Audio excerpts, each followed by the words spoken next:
Halo semua, selamat datang lagi di YouTube channel saya. Hari ini atau pada kesempatan kali ini saya akan menjelaskan tentang konsep dari SDLC atau System Developed Life Cycle. Baik, kita langsung saja untuk mempersingkat waktu. Apa sebenarnya konsep dari System Development Life Cycle ini? Ya, kita akan membahas terlebih dahulu tentang apa itu definisi dari perangkat lunak, bagaimana sih sebenarnya peranan dari perangkat lunak, bagaimana perkembangan dari perangkat lunak, apa saja sebenarnya jenis-jenis dari perangkat lunak, dan langsung ke topik utamanya adalah System Development Life Cycle. Yang pertama, saya akan membahas tentang sekilas tentang software. Jadi software itu merupakan sekumpulan atau sekelompok item atau objek yang dapat membentuk sebuah konfigurasi di mana di dalam sebuah software tersebut ada beberapa item. Yang pertama adalah program. Program ini seperti yang Anda ketahui bahwa merupakan sekumpulan instruksi yang ketika dieksekusi akan memberikan fungsi dan juga hasil yang diinginkan. Teman-teman pada semester sebelumnya sudah pernah belajar atau membuat sebuah program sederhana, entah itu berbasis C++ atau yang lainnya. Nah, itu adalah yang disebut dengan program, tapi masih dalam taraf yang sederhana. Selanjutnya di dalamnya ada data. Apa itu sebenarnya data? Data merupakan sekumpulan data yang mungkin dapat dilakukan manipulasi oleh program sehingga nantinya akan menjadi sebuah informasi. Jadi data yang belum diolah itu belum dikatakan sebagai informasi. Kalau sebelumnya Anda pernah belajar pada aplikasi teknologi informasi, nah itu Anda sudah tahu harusnya definisi dari data, informasi, dan lain sebagainya. Selanjutnya ada dokumen. Apa itu dokumen? Dokumen adalah sekumpulan dokumen yang akan menggambarkan operasi dan penggunaan program. Baik, nah peran dari perangkat lunak. Apa sebenarnya peran dari perangkat lunak? Yang pertama adalah sebagai sebuah produk, nah di mana menyajikan potensi komputasi, dapat melakukan pengolahan data atau menghasilkan sesuatu, dapat memperoleh, dapat juga melakukan modifikasi, menampilkan ataupun juga dapat mengirimkan informasi. Seperti Anda ketahui sekarang di era digital ini segala sesuatu sudah sangat berkaitan dengan perangkat lunak. Ya, baik itu kita ingin membeli sebuah makanan misalnya atau baju, apalagi di era pandemik seperti ini, perangkat lunak ini adalah sesuatu hal yang tiap hari kita berinteraksi dengan satu perangkat ini ya. Selanjutnya ada perangkat lunak adalah alat untuk menyajikan sebuah produk. Nah, misalkan adalah mendukung atau menyediakan langsung dari fungsi sistem. Dapat juga mengendalikan program lain, misalnya operasi sistem. Operasi sistem seperti misalnya Windows, macOS, dan lain sebagainya.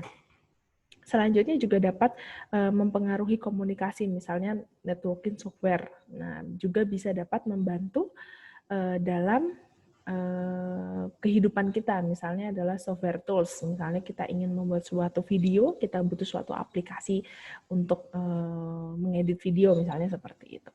Nah, selanjutnya di sini ada perkembangan dari perangkat lunak. Saya hanya akan menjelaskan sekilas saja. Anda selanjutnya juga bisa melihat di sini bahwa dari tahun ke tahun perangkat lunak ini sungguh luar biasa perkembangannya ya. Pada awal-awal pertama di tahun 1950 Anda bisa tahu bahwa itu era di mana komputer itu bentuknya sangat besar gitu ya.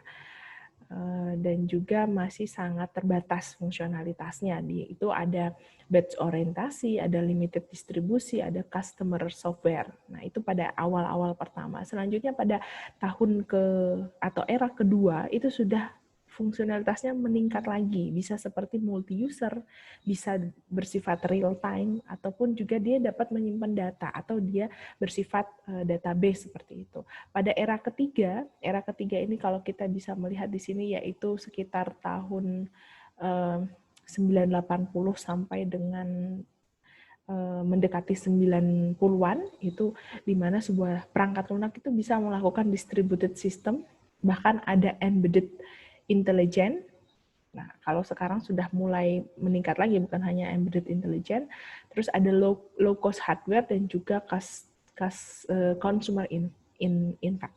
Nah, pada era keempat ini tingkatan lebih tinggi lagi, mungkin sudah mulai era-era saat ini itu ada yang disebut dengan expert system. Seperti yang kita ketahui bahwa HP kita, alat komunikasi kita saat ini itu sudah di dalamnya mengandung expert system atau AI mesin gitu ya. Contohnya adalah misalnya Anda membuka aplikasi misalnya apa? Maps misalnya ya. Kita bisa menggunakan Maps itu, Google Maps itu dengan melalui suara misalnya, tanpa kita ketik kita bisa mengucapkan bahwa jalan Simanjuntak misalnya. Lanjut nanti Google Maps akan memberikan denahnya, di manakah letak jalan Simanjuntak misalnya seperti itu.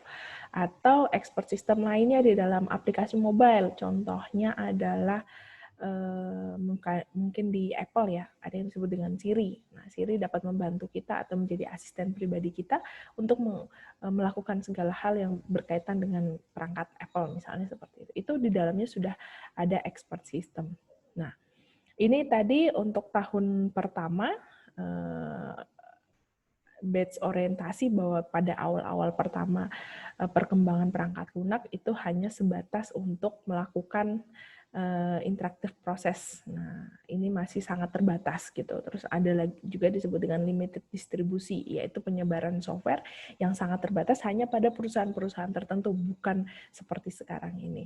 Terus ada custom software, di mana perusahaan bisa meningkatkan suatu software itu sesuai dengan kebutuhan dari perusahaan itu sendiri. Pada era kedua sudah mulai meningkat. Ada yang disebut dengan multi-user, ada real time, di mana kita bisa melakukan kontrol terhadap proses pada saat itu juga gitu, dalam waktu yang sangat singkat.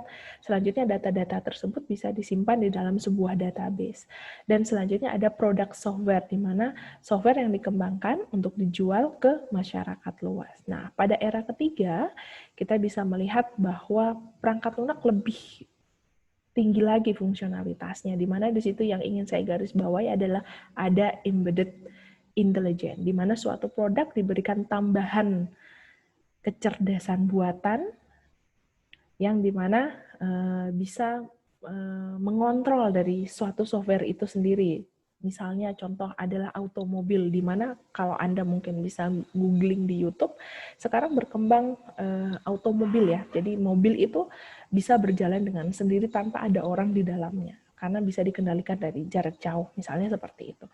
Atau misalnya juga suatu software disebut dengan low cost hardware. Nah, di mana harga hardware yang semakin rendah ini memungkinkan juga munculnya personal komputer.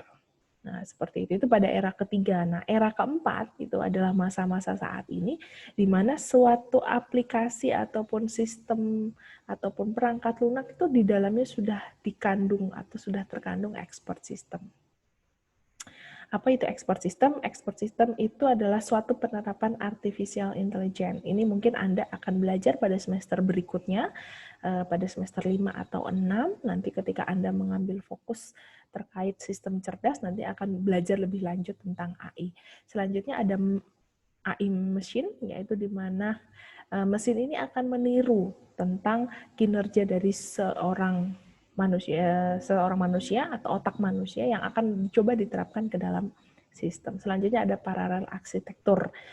Nah, ini di mana arsitektur komputer ini memungkinkan terjadinya proses kerjalan secara paralel. Nah, itu tadi adalah perkembangan dari perangkat lunak dari era pertama hingga era keempat. Nah, sekarang kita akan membahas apa saja sebenarnya kategori dari perangkat lunak ya. Yang pertama ada software, sistem software, ada aplikasi software, ada engineering atau scientific software, ada embedded software, ada product line software, ada web application. Nah, ini yang saat ini mulai banyak berkembang, dan juga ada AI software. Nah, untuk kategori baru dari perangkat lunak, ini pun saya juga baru dapatkan pada saat S2 kemarin, ada yang disebut dengan ubiquitous computing atau jaringan nirkabel. Selanjutnya ada net sourcing atau web sebagai mesin komputasi, dan ada open source. Nah, juga ada yang disebut dengan aplikasi data mining, grid computing, cognitive machine, dan juga software for nanoteknologi. Nanti untuk lebih jelasnya mungkin Anda bisa googling sendiri ya. Karena yang ingin saya bahas di sini adalah tentang lebih ke fokus ke bagaimana merancang sebuah perangkat lunak. Nah, itu tadi tentang kategori dari perangkat lunak. Nanti Anda bisa mencari sendiri di googling, bisa lebih dalam lagi ya.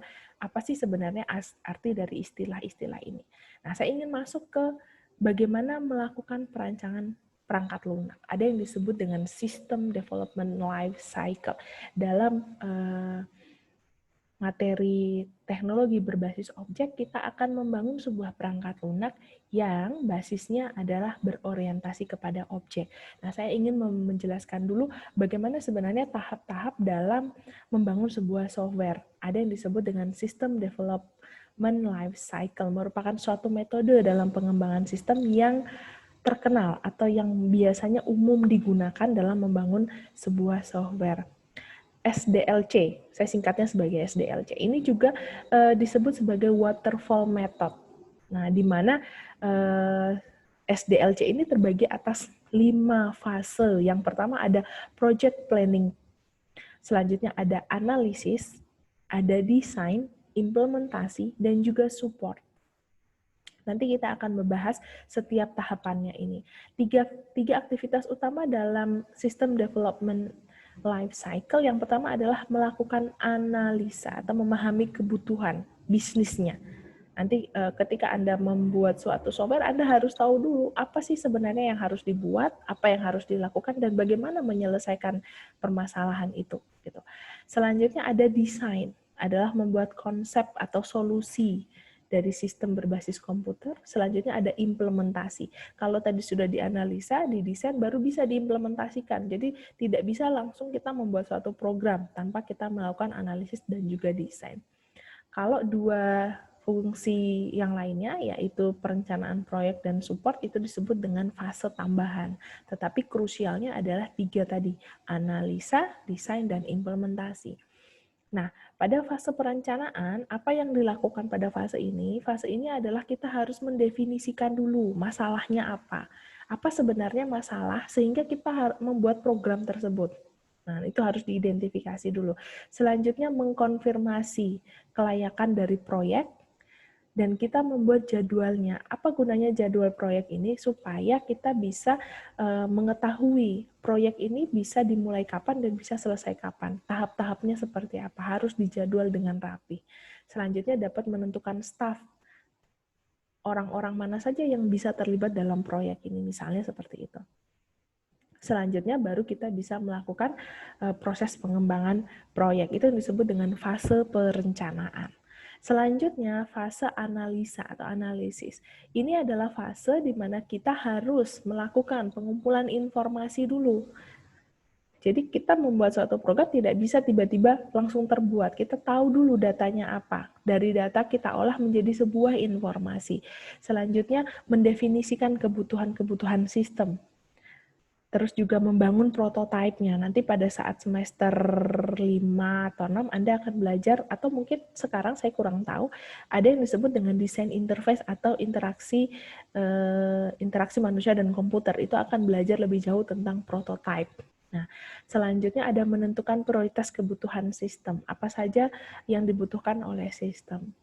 Selanjutnya membuat prototype tadi berdasarkan prioritas yang sudah kita tentukan, dan mereview rekomendasi terhadap pihak manajemen. Ya, itu tadi. Selanjutnya itu tadi dalam tahap analisa. Ketika sudah menyelesaikan tahap ini, barulah kita bisa masuk ke fase desain. Nah, fase desain ini adalah fase yang akan lebih lanjut kita pelajari di teknologi berbasis objek, di mana dalam fase desain ini akan terbagi 2. Ada desain level tinggi atau tahap arsitektur sistem, ada desain pada level rendah. Kalau pada desain level tinggi, kita bisa mendesain terkait integrasi jaringan dan juga terkait arsitektur dari aplikasi tersebut.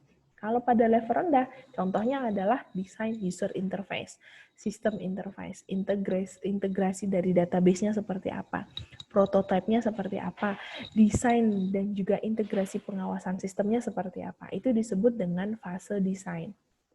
Pada teknologi berbasis objek, dua fase yang akan kita pelajari, yaitu pada tahap analisis dan juga pada tahap desain ini. Nah, selanjutnya pada fase implementasi, di mana nanti pada fase ini kita akan membangun komponen-komponen dari perangkat lunak. Kalau tadi kita sudah mengetahui desainnya, baru kita bisa membangun komponen apa saja yang dibutuhkan dalam perangkat lunak ini. Selanjutnya melakukan verifikasi dan pengujian. Jadi ketika sistem kita sudah buat, kita uji cobakan apakah sistem ini masih ada error atau tidak. Uji coba itu bisa kita langsung uji cobakan dengan black box system misalnya, atau misalnya kita juga bisa menggunakan kuesioner dan yang lain sebagainya. Ada beberapa model pengujian.